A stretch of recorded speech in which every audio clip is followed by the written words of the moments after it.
Bonjour les amis, c'est Cyril de Lille. Aujourd'hui, je vous parle de mon expérience dans l'éducation nationale. J'ai parlé dernièrement de laïcité. Eh bien, l'éducation nationale, c'est un milieu dans lequel la règle de laïcité a une place prépondérante.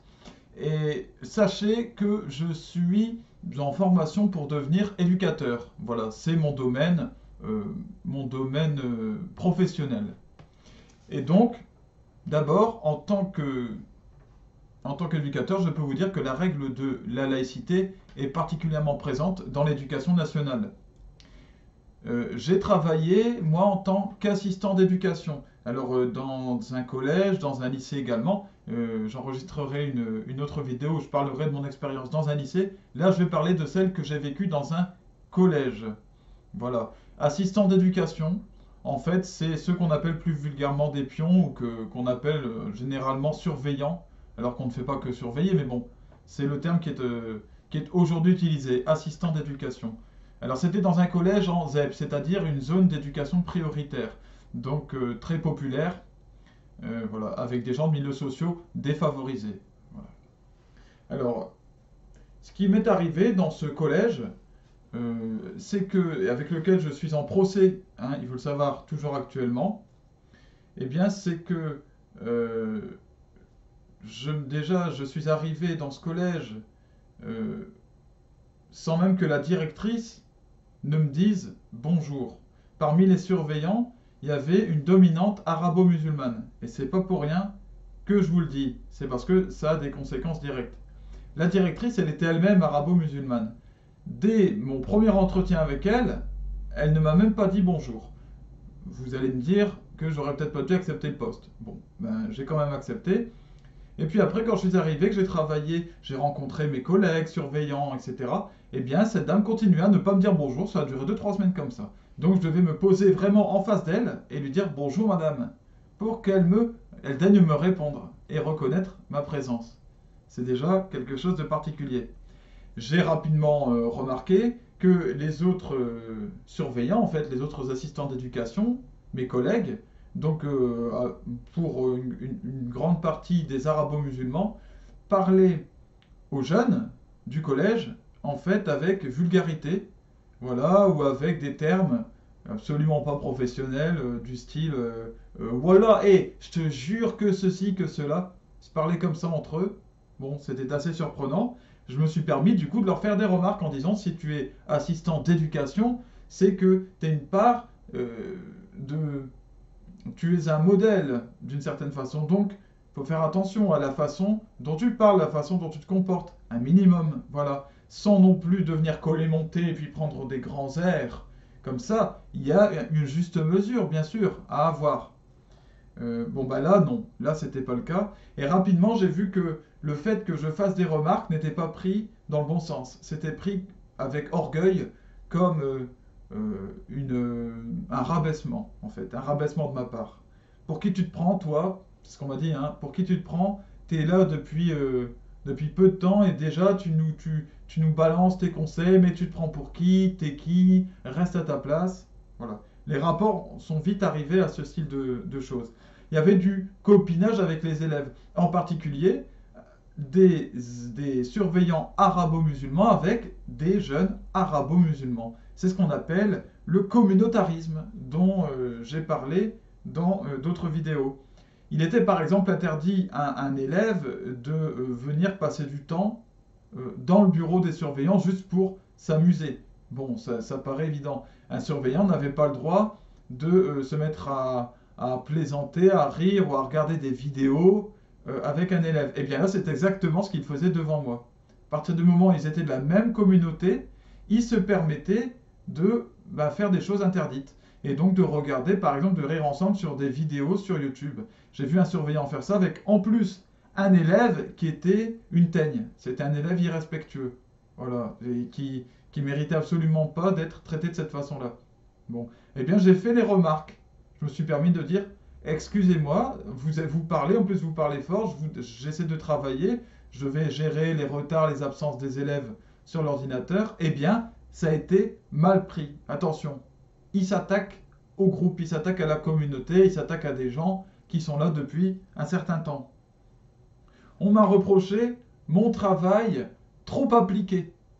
Parce que moi, quand je voyais un élève qui était vraiment irrespectueux, qui se comportait d'une manière infecte, en fait, il méritait une bonne paire de gifles, hein. La vérité, elle est là. Mais je ne pouvais pas me permettre. Donc, eh bien, moi, j'appliquais le règlement et du coup, il y avait souvent euh, soit des observations au mieux dans le carnet, sinon des heures de retenue.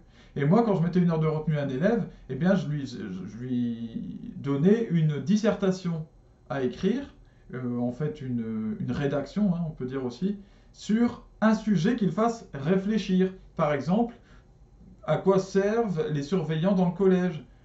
À quoi sert l'éducation? Voilà, pourquoi est-ce que je dois respecter mon prochain et en particulier mon surveillant, etc. Eh bien ça me l'a été reproché par ma direction, par mes collègues. Alors qu'est-ce qui était gênant là-dedans? Est-ce que c'est parce que je pointais en agissant comme ça, est-ce que je pointais du doigt leur manque de travail et leur manque de rigueur vis-à-vis des élèves? Je n'en sais rien. Toujours est-il que même, au lieu d'agir comme ça avec les élèves, préféraient les rabaisser. Voilà, dans le bureau, ils pouvaient parler de certains élèves en les insultant, en les rabaissant, en disant celui-ci c'est qu'un ceci, un cela, ce que je n'ai jamais apprécié. Donc là aussi, je me permettais de faire des remarques en disant c'est pas une façon de parler d'un élève. Au lieu de l'insulter, de mal parler, faites-lui face et prenez votre rôle d'éducateur à cœur. Vous pouvez changer quelque chose en lui. Voilà. Mais si le but c'est de dire t'es qu'un minable, tu feras rien de ta vie, il n'y a aucun intérêt. C'est n'importe quoi et puis ça peut l'abîmer pendant tout le reste de sa vie. Alors que c'est pas un minable, il peut faire des choses. Euh, la directrice de l'école elle-même parlait comme ça aux élèves en disant on ne fera rien de toi, on ne sait pas ce que tu feras. Euh, Plein de rabaissements de ce genre-là. Aussi, bon, il faut savoir que rapidement, on m'a appelé à la démission. Et c'était la directrice qui m'appelait à la démission. Moi, j'avais des histoires avec les surveillants qui m'insultaient en retour de ce que je leur faisais comme remarque. Je pouvais être insulté et je vivais des rabaissements publics sur lesquels je vais revenir.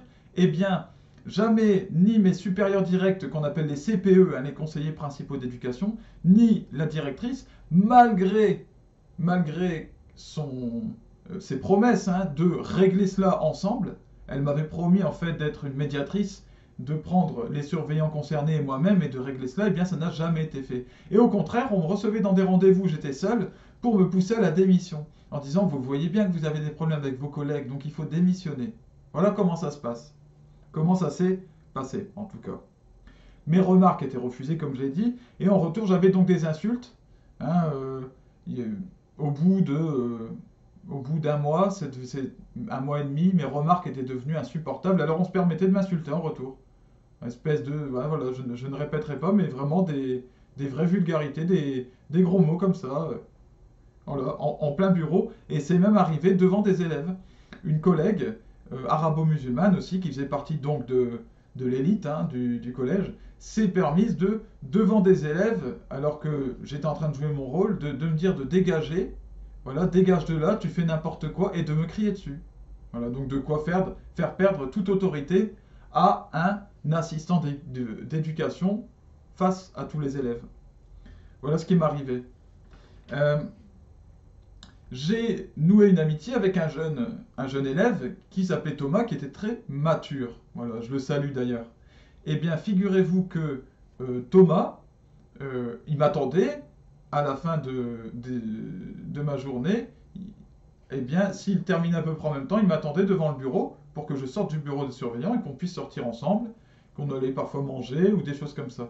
Eh bien, mes supérieurs sont venus, juste pour cette histoire-là, sont venus me menacer en disant nous avons un dossier sur vous, qu'est-ce que c'est que cet élève avec lequel vous mangez dehors, pourquoi est-ce qu'il vous a attendu? Nous, attention, on va enquêter sur vous. Alors ils étaient en train de sous-entendre qu'il y avait des histoires peut-être de pédocriminalité, je ne sais pas, que j'essayais de faire des choses avec cet élève. Je leur ai répondu, moi je connais sa mère, j'ai pas de compte à vous rendre, donc appelez sa maman, parlez-lui-en. Vous croyez que je fais des choses, allez chercher la police, allez chercher n'importe qui.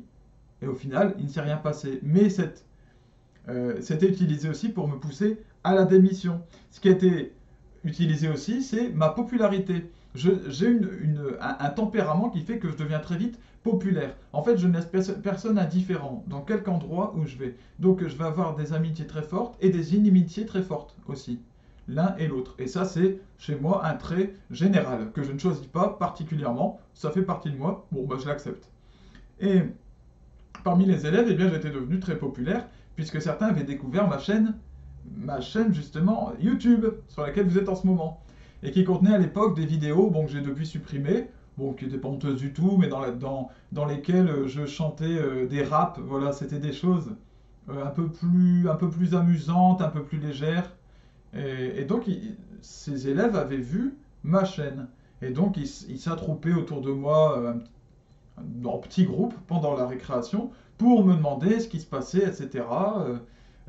Pour me demander de rapper directement, bon, des choses comme celle-là. Eh bien, ça aussi, ça a été poussé, c'était utilisé pour me pousser à la démission. Pourquoi, dans le fond, on ne savait pas bien. Et je demandais, mais qu'est-ce qui, dans le fond, fait que je devrais démissionner? Ah, ben, ils viennent autour de vous, après, vous pouvez plus surveiller le reste de la cour parce qu'ils sont autour de vous. Bon, des arguments qui ne tiennent pas debout. C'était absolument absurde. Alors, quand même, parmi les surveillants, il y en a certains avec qui ça allait mieux que d'autres. Donc il y en a qui m'insultaient, mais il y en a avec qui je me confiais un peu plus, et avec lesquels nous avions des échanges.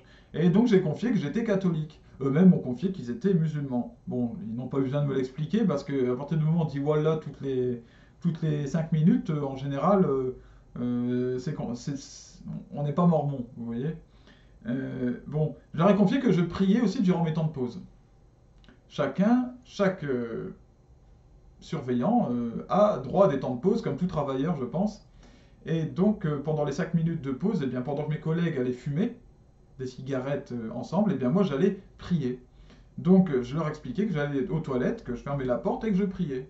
Bon, sans même mettre un tapis par terre ou faire du bruit. Eh bien, ça, quand j'ai expliqué ça, on m'a dit attention, laïcité.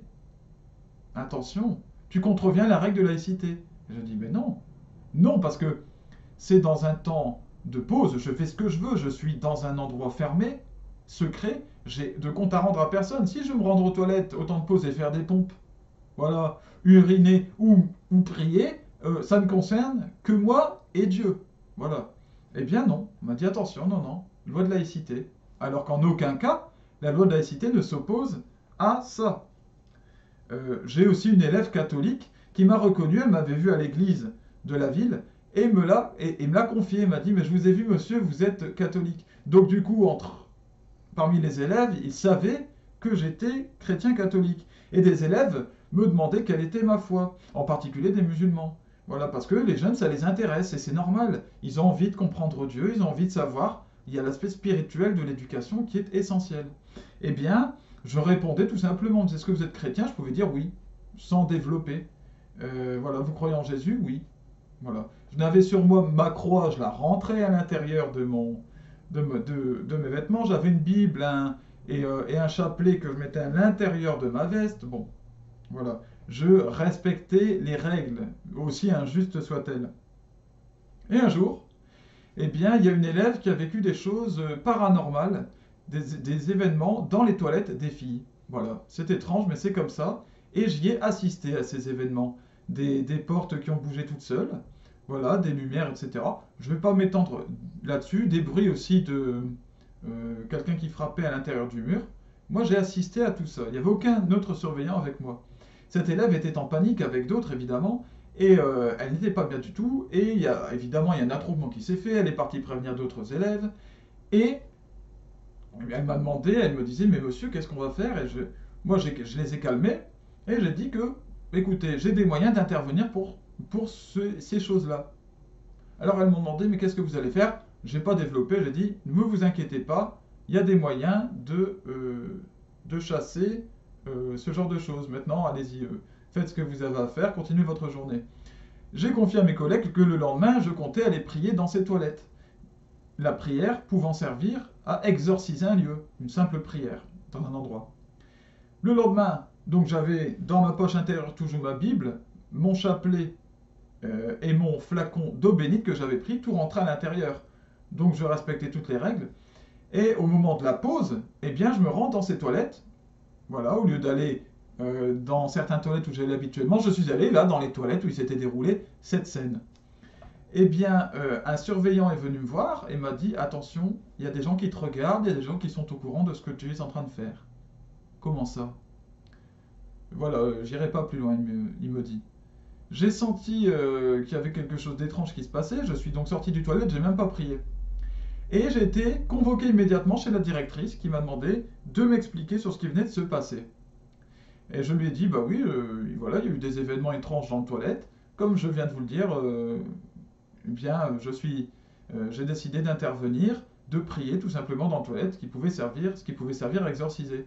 Eux avaient imaginé que j'allais pratiquer un exorcisme, que j'allais me lever comme ça du sol ou je ne sais quoi, tout un délire. J'ai dit non, non, non, c'est pas ça du tout. Mais peu importe, ça leur a permis de me mettre à pied. Papier de mise à pied, et j'ai dû partir. Étant donné l'ambiance qui était de plus en plus tendue, à couteau tiré, je recevais des menaces physiques par certains collègues, eh bien, franchement, ça, j'ai pris le papier quand même assez vite. Voilà, sans forcément chercher sur le coup à combattre, même si cette mise à pied était injuste. Voilà. Ce qui aurait été juste, ça aurait été de remettre en place les collègues et d'agir d'une bonne manière. Cette directrice, d'ailleurs, avait des problèmes avec les parents d'élèves, avec les professeurs, qui s'étaient ligués même contre elle, qui étaient en lien avec comment on appelle ça, un syndicat, et avec évidemment les élèves eux-mêmes. Bon. Et pourtant, et donc moi pendant ce temps, j'ai préparé ma défense, donc je me suis mis en lien avec une avocate commise d'office, puisque je n'avais pas les moyens de prendre une avocate. Et puis, pendant ce temps, le collège a porté plainte contre moi pour faire passer la simple mise à pied en licenciement pour faute grave. La faute grave, c'est censé m'empêcher de travailler ensuite dans tout le domaine de l'éducation. Donc c'est très grave de faire ça, hein, d'accuser quelqu'un de ça. Il faut un dossier solide. Et il me répétait à l'envi qu'eux avaient un dossier sur moi, hein. Et puis donc j'ai reçu la convocation du grand rectorat. Le rectorat de Lille, ceux qui se chargent, entre autres, de toutes les affaires liées à l'éducation nationale. Et donc j'ai dû me rendre chez eux et m'expliquer devant une commission sur ce qui s'était passé. Et j'ai beau expliquer, eh bien, le responsable de la commission m'a dit, mais quand même, vous pouvez comprendre qu'il y a eu un problème de votre part. Vous pouvez reconnaître que quand vous dites que vous pourriez, quand vous avez dit à cet élève que vous pourriez peut-être intervenir sur un plan immatériel, quelque chose, il y a peut-être un tort de votre part. Donc ces gens qui savaient que cette directrice causait des problèmes terribles aux professeurs, elle ne réparait pas un toit d'une salle de sport en particulier qui fuyait, alors dès que ça pleuvait, ben ça pleuvait dans la salle, euh, qui criait sur d'autres employés, qui les rabaissait comme ça publiquement, c'était un sport national, hein, ça, qui hurlait sur ces gens, qui les insultait, etc. Qu'il y avait des problèmes avec les parents d'élèves, avec tout le monde, eh bien, pour eux, le problème ne venait pas de là, pas du tout. J'avais été rabaissé par des collègues, méprisé, insulté, je l'ai expliqué, mais c'est pas là le problème. Le problème, c'est que j'ai pu éventuellement faire comprendre par un sous-entendu à une élève que peut-être dans l'éventualité, je puisse intervenir sur un plan immatériel. Alors là, si j'ai pas affaire à des francs-maçons, je ne sais pas. La personne a continué, le responsable du rectorat a continué à me chercher des poux dans la tête comme ça, mais monsieur, quand même, au fond, vous pourriez reconnaître, avec un sourire commercial, essayer de faire le copain. Bon, et puis je lui ai dit, écoutez, on va pas y passer des heures, votre vrai problème c'est ça. Je lui ai montré ma croix.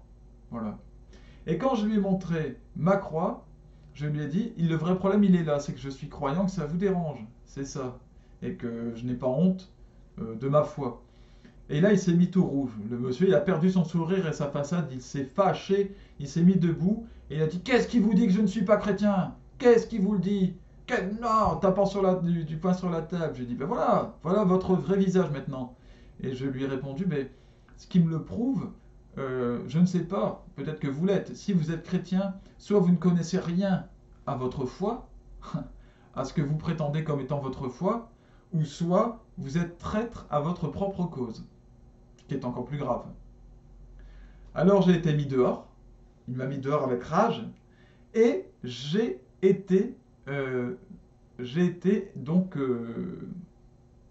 licencié pour faute grave. Ils se sont permis de me licencier pour faute grave, sachant que leur dossier qui m'avait été présenté, le fameux dossier qui m'attendait, c'est une seule feuille, recto, avec rien du tout, aucun témoignage de personne. Sur soi-disant ce que j'aurais fait, la prière d'exorcisme que j'aurais fait devant plein d'élèves en public, tout ce qui avait été inventé sur moi, des mensonges, des paroles qui m'avaient été attribuées qui étaient fausses, plein de choses comme celle-là. Eh bien, là, j'ai été donc licencié pour faute grave. Je ne me suis pas laissé faire et je les ai à mon tour attaqués. Voilà. Et l'affaire a déjà été jugée une première fois et elle est allée dans leur sens. Et donc j'ai fait appel de cette affaire. Voilà où j'en suis, mais ça donne quand même déjà un... ça vous donne vraiment un goût de ce qui se passe en ce moment dans l'éducation nationale. Je vous parlerai ensuite de l'éducation catholique, puisque j'ai eu une expérience dans un lycée catholique. Alors, je vais terminer en vous parlant du saint du jour, c'est Saint Gaël. Saint Gaël et Saint Judicaël. Apparemment, c'est le même prénom, c'est célébré le même jour. Saint Gaël est né en 590, alors, et il est mort en 650. Saint Gaël, c'était l'aîné des 15 fils de Judaël, roi de Domonée, au nord de la Bretagne. Donc, il a eu plusieurs enfants, il a épousé Moronne, il vivait comme un moine, soignant et nourrissant les pauvres. Il a vu un jour un lépreux qui avait du mal à traverser une rivière et il l'a pris sur son cheval. Arrivé sur l'autre rive, le lépreux a disparu. Et Gaël a compris qu'il avait transporté Jésus. Sa réputation est parvenue aux oreilles de saint Ouen et de saint Éloi. Voilà. Alors par l'intermédiaire des lois conciliées de Dagobert, la paix a été négociée à Clichy en 636 entre Dagobert et Gaël. La Bretagne pacifiée, Gaël a voulu abdiquer en faveur de son cadet, mais ce dernier a refusé d'abandonner sa vie monastique. Gaël a fini sa vie dans un monastère où il est mort entre 650 et 658, après 10 ans de rude pénitence. Voilà. Mes chers amis, que Dieu vous bénisse et qu'il protège vos enfants, voilà, de tout ce qui se passe dans l'éducation nationale. Parce que, évidemment que c'est pas non plus... on n'est pas en enfer dans l'éducation nationale, je le sais bien, mais il y a quand même beaucoup de choses qui sont étranges.